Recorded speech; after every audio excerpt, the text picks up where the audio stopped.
Excellent. Well, good afternoon, everyone. My name is Dan Mello. I'm the Targeted and Universal TA lead at SID, and you found the right place if you're looking for the March 29th SID webinar titled Keys for Long-Term Success with Generate. I'm looking around and it's sure signs of spring here in New England. I hope you've got great spring weather too. We're in the middle of some wind and rain, and we're hoping for sunshine and flowers soon. We have two excellent presenters who are going to talk a big topic, sustainability today. Just a quick orientation, we're going to spend a half hour together, and our presenter is going to engage you using a slide deck, using a Mentimeter, and they're also going to do a screen share for a tool demonstration. So on your part, at some point, our presenters are going to ask you to engage in Mentimeter using a code that we'll put in the chat. If you're not familiar with Mentimeter, it's mentimeter.com or menti.com. And you'll just put the code in, you'll be able to answer the questions that are provided.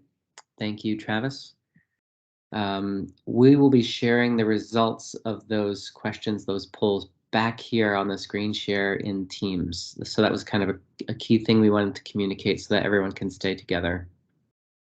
So our big picture today, as I mentioned, is sustainability, which is certainly multifaceted.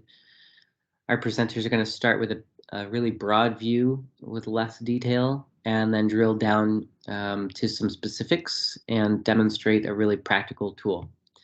So taking a look at the agenda, we're going to do some quick introductions. We're going to talk in terms of the drivers of sustainability, using some positive language to make sure that sustainability is successful.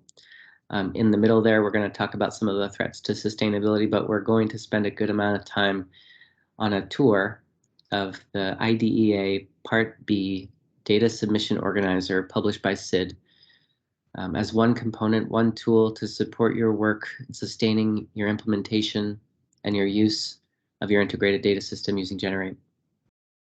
On to the next slide, we will officially meet our presenters.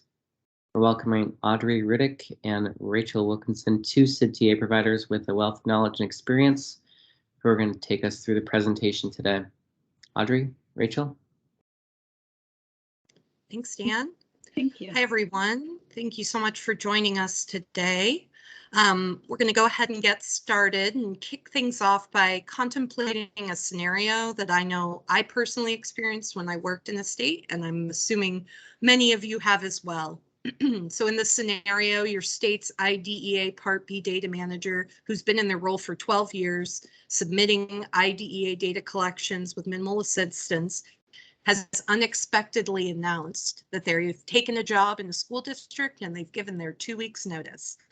And there isn't much documentation of work and responsibilities aside from some basic notes, no detailed documentation like business rules.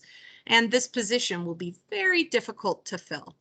So we wanted to just get a read on the group if that is something that you all have indeed experienced. So we're going to transition to that Menti link that's in the chat and go ahead and I will share the results of that.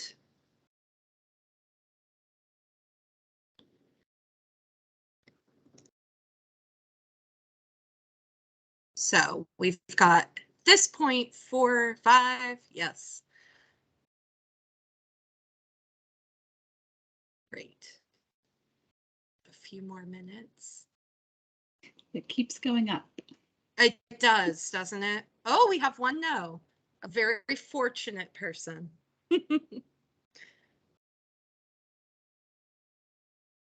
Great. I think, just to get us started interacting with each other and establishing that this is indeed something that I think a lot of us have probably experienced at some point working in the state. There's just that sort of natural turnover that can be really challenging.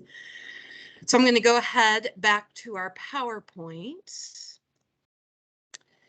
and really focus on sustainability, because really what that scenario gets at is that sustainability mitigates challenges like this. So it's really hard to replace a person who has in-depth knowledge and experience, but there are things that you can do internally to really ensure that the work and resources and relevant information are tracked in a central location, and then you can continue your project process. So what is sustainability? So in the context of this presentation, sustainability is really the continued operation of a system over time. And that would be despite any internal or external changes that maybe are related to personnel or related to your state's leadership, the financial situations, and infrastructures. And so in the scenario, as we discussed, sustainability is really important for state agencies to ensure work continues despite that turnover, despite those administration changes, and any shifts in maybe a state structure or priorities or initiatives. All right. And there are, of course, risks to sustainability, and we're always going to have to counter that, especially in states. And what we think would be really helpful is we'd love to have you share again back to our Mentimeter presentation some of the risks that you've identified with sustainability. So I'm going to go ahead, head back there. So if we go to our next. So if you could go ahead and just enter in the chat, you should have the option now to submit up to 3 risks to sustainability that you've observed in your state, or just that you broadly consider risks.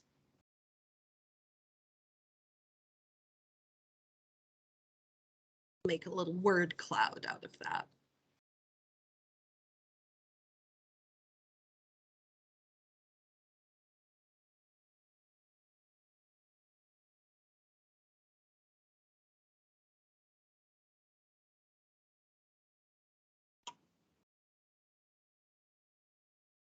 People are feeling shy today, I guess. I know, I guess so.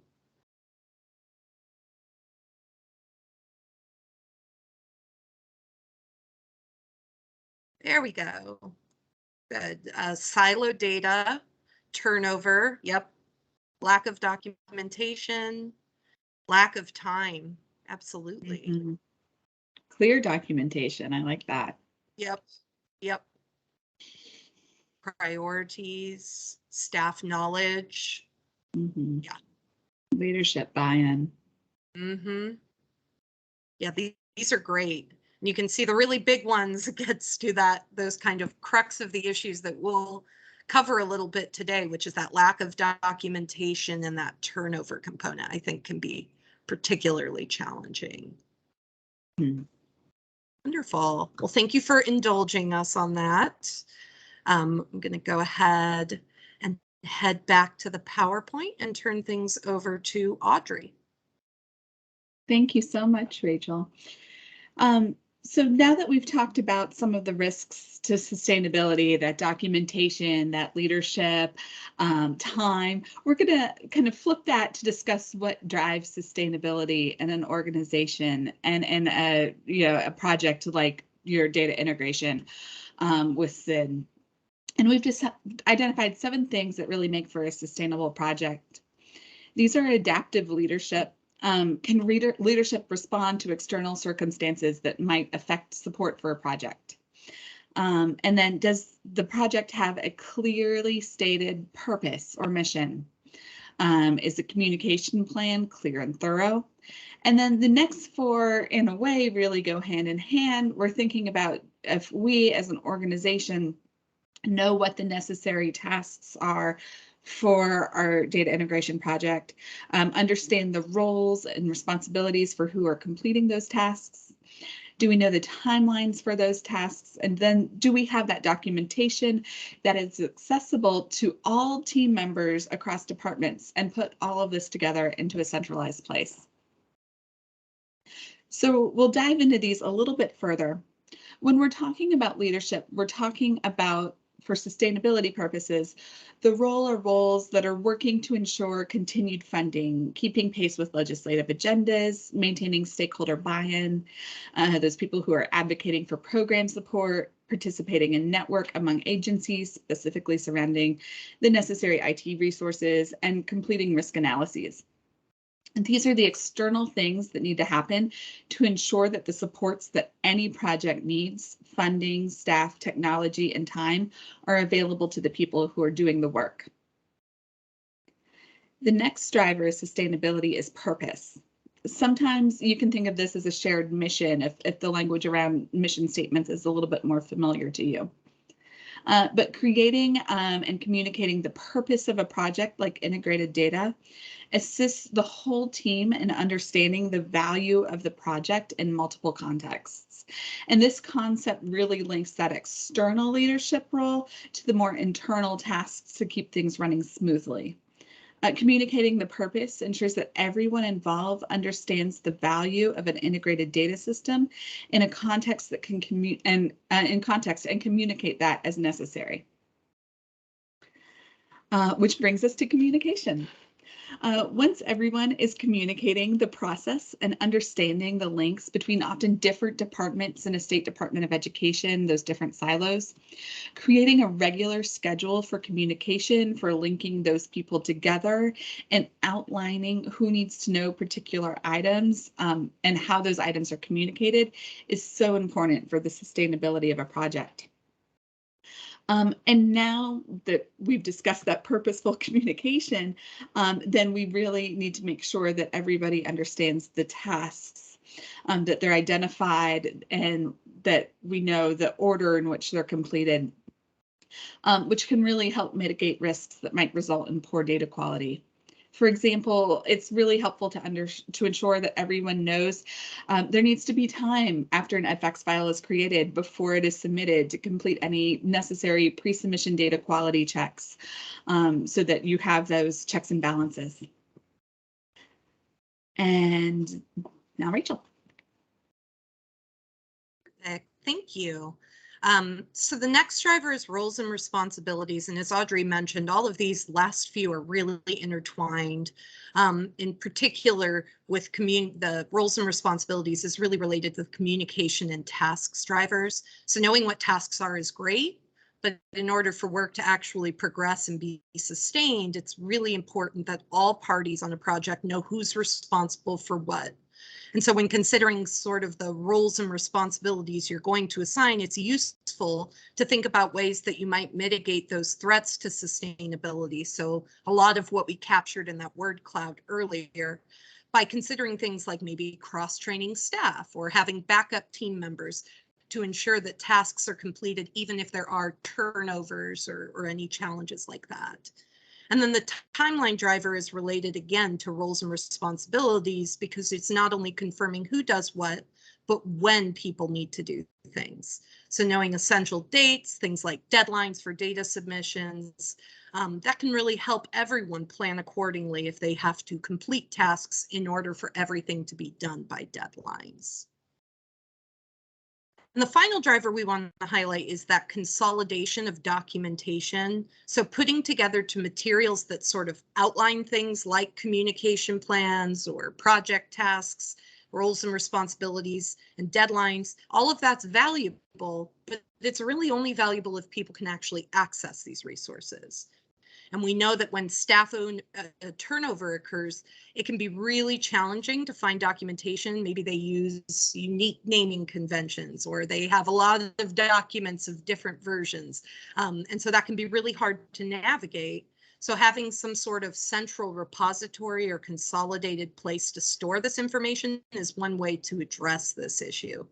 And then it's also important to consider when developing such a repository, determining who will have access and who will grant access so that you can ensure people are getting the necessary information and it's the appropriate people getting this information. And consolidating documentation can also be helpful when staff transition off the project and are new to the project as well, because then those materials can really be sort of an onboarding type situation. So I'm going to go ahead and go back to Menti for one more time before turning things over to Audrey. And we're going to look at, go ahead and share. our next item. So just thinking broadly in your state, what driver of sustainability do you find that you struggle with most? So we've listed the 7 that we've covered so far, as well as an option. If all of the above sort of applies to you, then you can select that as well. But we just want to get a feel for what area is most challenging so that we can tailor our support to that. Looks like consolidating documentation is already popular. I know that that can be particularly challenging. Mm-hmm. Communication, we have 1 all of the above. Understanding tasks, so understanding who does what and what those entail. Oh, now we've had a surge in all of the above. This is great because I think it really shows that they're so intertwined that sometimes if you struggle with one, you might be struggling with others, but there are certainly those that are more challenging. Right. Well, with that, I think, Audrey, am I turning it back over to you? Yeah, absolutely. So while Rachel's pulling up the slide, we're going to just discuss some of the sustainability resources that SID has developed. SID has a data integration toolkit, of course, which is designed to promote sustainability in all 7 of these areas.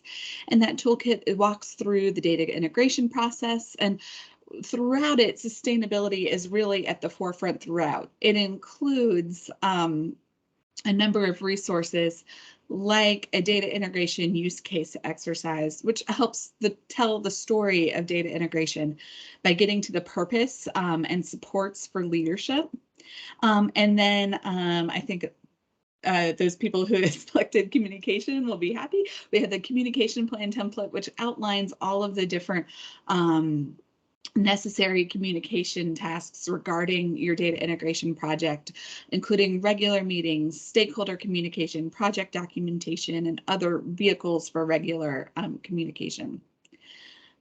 Our project plan resource is in development, and it's going to consolidate some of this documentation together even further by putting together a project plan with calendars, with a communication plan, all in one place, really helping to create kind of a one-stop shop, if you can share it among all of your different teams and team members for that documentation.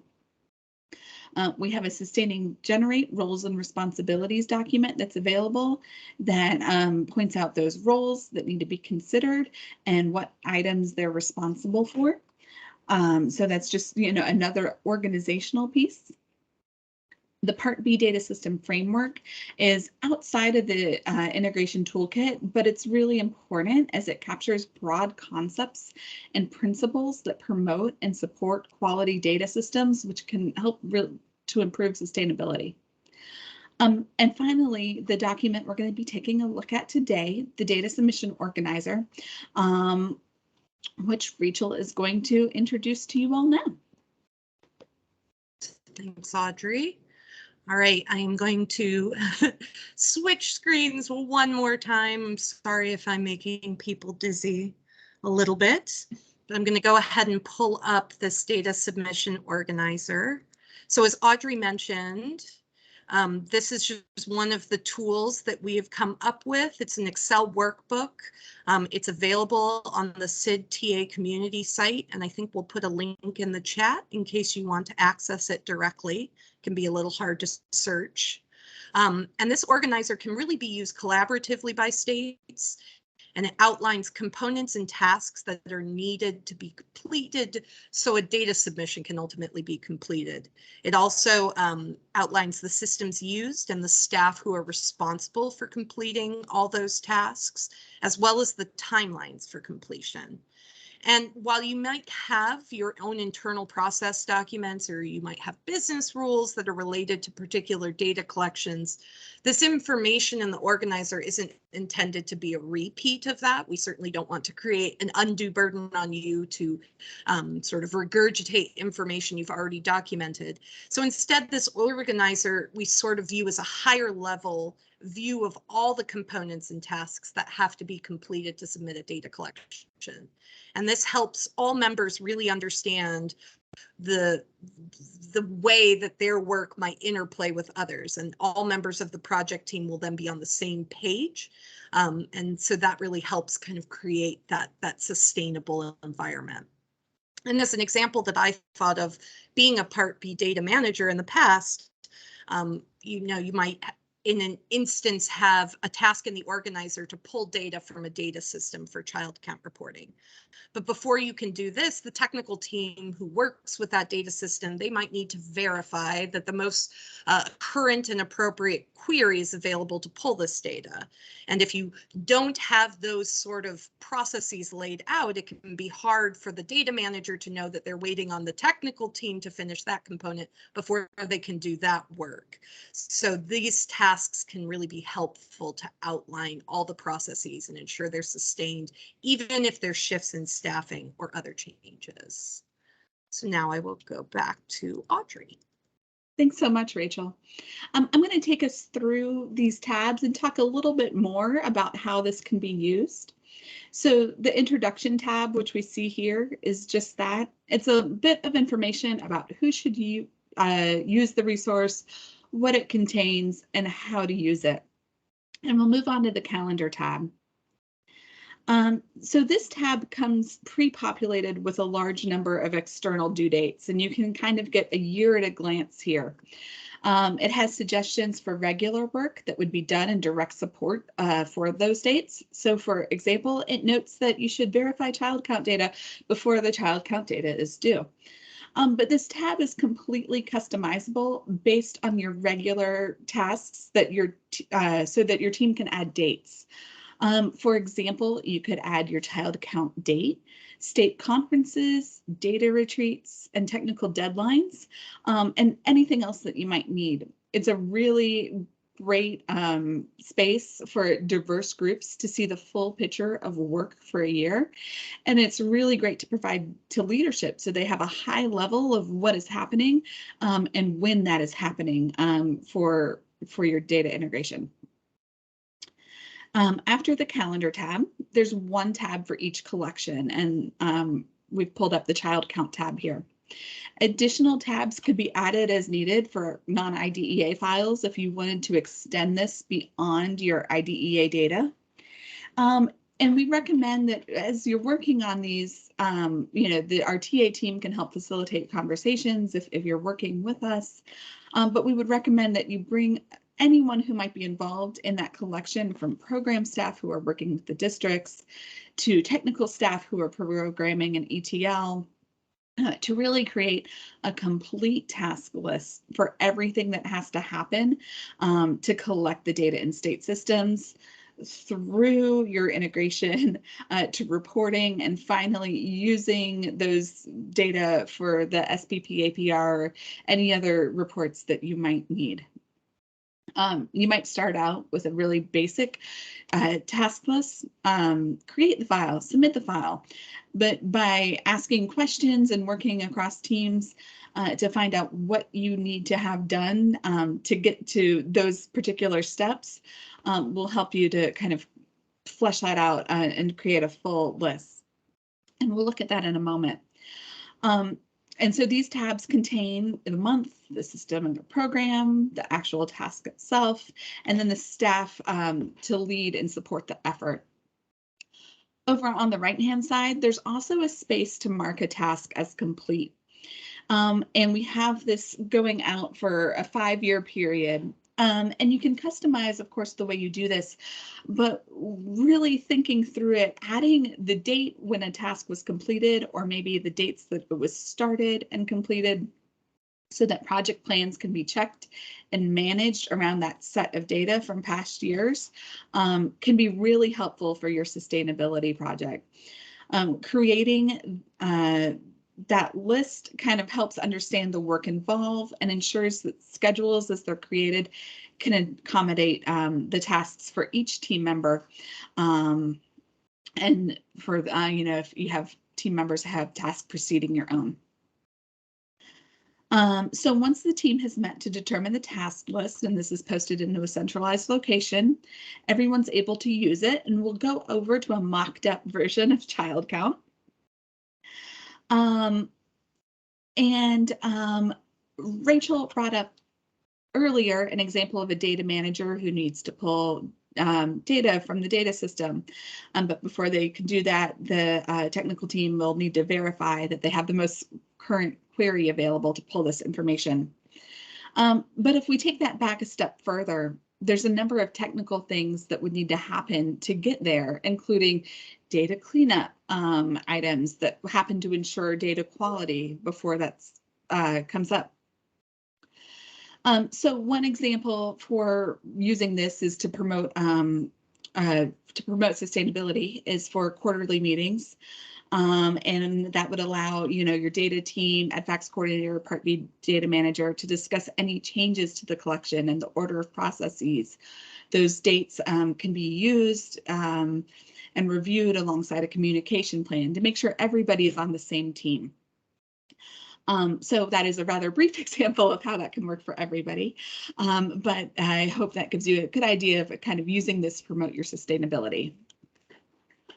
And Dan, I think that is you now. Thank you, Audrey. Yeah, that was really informative. Really appreciate it. We're gonna put the evaluation link up at this point, and we're gonna put it in the chat as well that you can click it. As you could see, we have a lot of knowledge on sustainability here and putting it into practice. So these tools are really useful, I think, and we're ready to support your use in the facilitation and the preparation and the use of these tools.